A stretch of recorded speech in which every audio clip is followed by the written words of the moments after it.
Bonjour. Aujourd'hui, nous allons aborder la notion de champ électrique. Il faut savoir que le champ électrique a été introduit historiquement pour tenter d'expliquer comment des charges séparées dans l'espace pouvaient interagir l'une sur l'autre. On a une analogie très semblable avec le système gravitationnel où deux masses dans l'espace s'attirent et agissent l'une sur l'autre. Alors, aujourd'hui, il est encore compliqué de donner une définition de ce qu'est réellement et physiquement un champ électrique, puisque plusieurs théories s'affrontent, hein. Il faut savoir que la théorie quantique parle de photons virtuels qui transmettraient les informations dans l'espace. On va rester assez général et étudier le champ électrique un peu comme Maxwell en a parlé, c'est-à-dire comme quelque chose finalement, sans très bien savoir quoi, mais qui permet de comprendre comment des charges vont interagir l'une sur l'autre. Alors, pour définir le champ électrique en un point de l'espace, on va prendre une petite charge d'essai, qu'on va appeler petit q. On va la mettre un, dans un champ, hein, peu importe le champ, un champ électrique hein, évidemment, puisqu'on est électrostatique. Et on va définir le champ électrique E comme étant la force de Coulomb subie par ma particule divisée par cette charge. Alors, on comprend dès lors que le champ électrique est bien une grandeur vectorielle, hein, puisque la force est une grandeur vectorielle, et que l'unité du champ, c'est le Newton par Coulomb. Alors, il faut faire l'hypothèse que la charge choisie, la charge petit q, soit suffisamment petite pour elle-même ne pas interférer sur le champ, puisque ce champ est créé par des particules grand Q placées dans l'espace, hein, d'accord. Et donc, il faut que cette particule soit suffisamment petite par rapport aux autres pour ne pas introduire de perturbations. La première définition qu'on va étudier, c'est le champ électrique dû à une charge ponctuelle. Donc, si je veux étudier le champ dû à une charge ponctuelle, alors qu'est-ce qu'on entend par charge ponctuelle? Ça veut dire qu'on a placé une charge dans l'espace et qu'on va étudier le champ qu'elle produit. Alors si je prends une charge grand Q ici et que je veux étudier le champ électrique qu'elle va produire autour d'elle, eh bien je vais, comme tout à l'heure, placer une petite charge d'essai petit q ici, peu importe où, hein, je vais la placer ici, mais ça peut être n'importe où dans l'espace, et étudier la force de Coulomb qu'elle subit. On sait que la force de Coulomb subie par la petite particule petit q, c'est K fois Q divisé par la distance qui les sépare au carré, multiplié par le vecteur unitaire 1R ou U, ou peu importe comment vous l'appelez, mais en tout cas multiplié par un vecteur unitaire qui va donner l'orientation ici. Donc ici on a la distance CR et le vecteur unitaire 1R ici qui donne l'orientation finalement de F puisqu'on le retrouve ici. Dès lors, si on repart de la définition de la force de Coulomb et qu'on veut obtenir le champ, on sait que le champ c'est F subi sur petit q, et donc ça va donner ici K fois grand Q sur R carré multiplié par le vecteur unitaire AR, et donc ça c'est la définition du champ dû à une charge ponctuelle ici que j'ai appelée grand Q. Alors il y a une convention à connaître absolument, c'est que c'est le sens des champs. Alors par convention, il a été décidé qu'une charge ponctuelle positive, hein, comme on la voit ici, une charge ponctuelle positive avait un champ orienté vers l'extérieur d'elle. Donc on le voit, les flèches ici, c'est les lignes de champ si on veut, et ces lignes de champ vont vers l'extérieur de la charge. A l'inverse, une charge négative a par définition un champ qui est rentrant, c'est-à-dire orienté de la même façon. Donc l'orientation est la même, si les deux charges sont les mêmes, les normes sont les mêmes, mais par contre le sens va être différent puisque pour la particule négative il est rentrant, pour la particule positive il est sortant. Maintenant on peut étudier le champ dû à plusieurs charges.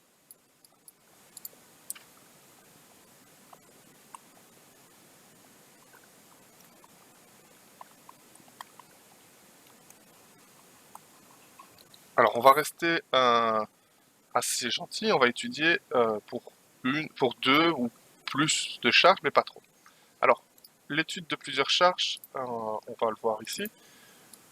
L'interaction, par exemple, de deux charges positives, enfin, de deux charges de même signe plutôt, et de charges de signes différents, les voici. Alors, c'est pas, je vous demande pas de savoir les redessiner, de les connaître par cœur, mais c'est pour vous montrer que, bon, déjà, quand on a deux charges, ça commence à devenir un petit peu plus compliqué à représenter. Alors, quand on va en avoir 3, 4, 5, ça va devenir vraiment compliqué. Du coup, quand on en a plus que deux, ou même que deux, hein, on va plus s'amuser à dessiner les lignes de champ, mais on va s'amuser à dessiner les vecteurs champ. Donc par exemple, si j'ai une particule ici, Q1, ici Q2, ici Q3, ici Q4, et je veux connaître le champ électrique subi ici au point M. Alors si on considère que celle-ci est positive, celle-ci est négative, celle-ci est positive, celle-ci est négative, j'invente complètement. Alors, je vais faire les lignes qui rejoignent les charges ici. Tac, tac, tac, tac, tac. Pas très joli, mais bon, vous avez compris que c'est pas évident à représenter comme ça à la main. Alors, on a dit qu'une charge positive avait un champ qui était sortant. Donc ça veut dire qu'il y a un champ ici qui va être orienté comme ceci. Et donc la charge, enfin le champ E1 ici est sortant par rapport à Q1 et orienté suivant l'axe imaginaire qui rejoint Q1 et M. Q3, lui aussi positif, ça veut dire que lui aussi il a un champ sortant ici qu'on va appeler E3. Q2 et E4 et Q4 pardon, ont des champs négatifs, donc c'est-à-dire rentrants, comme ceci, E4 et E2. Et ensuite, si on veut calculer le champ total, le champ résultant, eh bien on doit additionner les 4 vecteurs qui sont là. Alors on peut le faire géométriquement si on veut, hein. On peut faire la première addition ici, tac tac tac, entre ces deux-là. On a une première résultante ici. Ensuite on va faire une deuxième résultante ici, avec E1, on arrive ici. Et ensuite on peut faire une troisième résultante avec E3, ici. Tac tac tac tac tac. Et donc finalement, hop, le champ résultant total arrive ici. Alors vous avez vu, en plus je suis allé vite exprès, c'est pas évident, hein, ok. Dès qu'on a plus que 2 ou 3 charges, ça devient vite compliqué de faire des additions de vecteurs intermédiaires. En plus ici j'ai pas additionné, j'ai juste réalisé les parallélogrammes, puisque si jamais on veut calculer, hein, j'entends le vecteur résultant ici, on va devoir faire la somme pour i allant de 1 jusqu'à n de tous les champs EI, c'est-à-dire finalement additionner toutes les composantes, donc faire la somme des composantes ici, multipliée par le vecteur 1x, plus la somme des composantes suivant y, multipliée par 1y, comme on avait fait pour simplement calculer les forces avec la loi de Coulomb.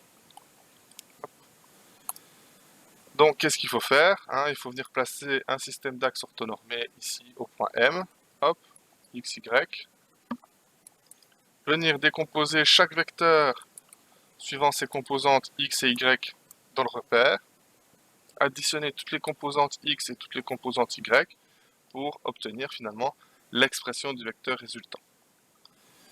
Alors qu'est-ce qui se passe quand je n'ai plus un nombre de charges que je sais calculer, hein, 2, 3, 4, mais quand j'ai une distribution de charges?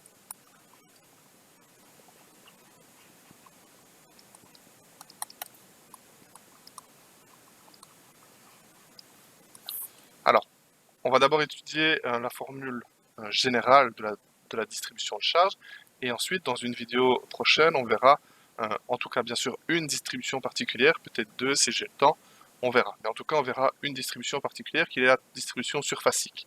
Et dans un premier cas, on va repartir sur le cas général, qui est ici. Alors, on voit ici que j'ai une surface chargée. Ici, on la voit. Hop. Et on ne sait pas définir finalement 2, 3, 4 charges pour définir finalement au point P ici, quelle est la charge, enfin quel est le champ subi en ce point. Alors, comment est-ce qu'on va faire? ben, c'est comme pour le calcul de surface. On va diviser la surface ici en blocs élémentaires de charge. Des blocs élémentaires de charge que j'ai appelés ici delta Q. Pour chaque delta Q, donc il faut s'imaginer qu'il y en a, bon, après il faut prolonger, hein, je ne sais pas exactement combien il y en a, hein, faudrait, hop, en tout cas il y en a un certain nombre. Pour chaque delta Q ici qu'on voit, hop, ici j'ai un autre delta Q, etc. On va pour chaque delta Q mesurer le delta E que va subir le point P. Et donc au point P, le delta E subi par un delta de charge Q est donné par la formule delta E sur, alors ici c'était K, et ici c'était R carré multiplié par 1R. Alors dans les notes vous l'avez un peu différemment, puisqu'on a développé K, K étant 1 sur 4 pi epsilon 0, mais c'est ça qui se cache derrière cette valeur dans le cours. Alors, comme lorsqu'on fait du calcul intégral, vous savez que quand on divise une surface en delta, on commet des erreurs, eh bien il va falloir diviser en delta plus petit. Alors si jamais la notion de delta, de différentiel, d'infiniment petit, d'intégral et tout ça n'est pas très clair pour vous, je vous invite à me le dire et je ferai une vidéo spécialement là-dessus pour exprimer quelle est la différence entre une variation, c'est-à-dire un delta, et un infiniment petit, c'est-à-dire un d, un petit d, comme ça. Puisque le but finalement de mon calcul ici, c'est de diviser ma surface qui est là en une infinité de delta Q, c'est pas beau de le dire, mais voilà, je le dis quand même, puisque comment est-ce que je vais réduire l'erreur au maximum sur les deltas? Ben, c'est en faisant une infinité de delta.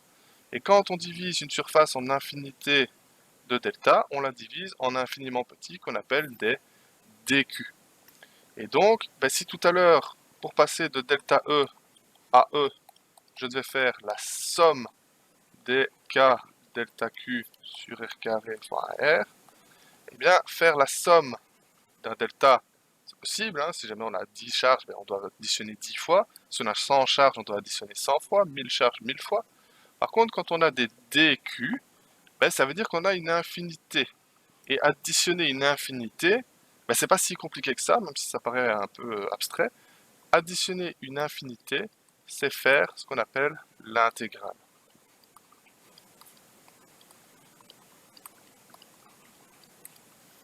L'intégrale, c'est simplement une somme d'infiniment petit, donc c'est-à-dire une somme infinie d'éléments infiniment petits. Donc on va l'entourer en rouge. Voilà.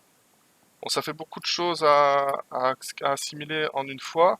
Je vous invite à revoir plusieurs fois la vidéo en la découpant peut-être une première fois en étudiant uniquement juste la charge ponctuelle, puis uniquement juste plusieurs charges, puis enfin la distribution. Si, comme je l'ai dit, l'intégrale, la différentielle, c'est pas très clair, je vous invite à revenir vers moi et je vous dis, je ferai une vidéo spécialement là-dessus. Et en attendant, je vous remercie pour votre écoute et à bientôt.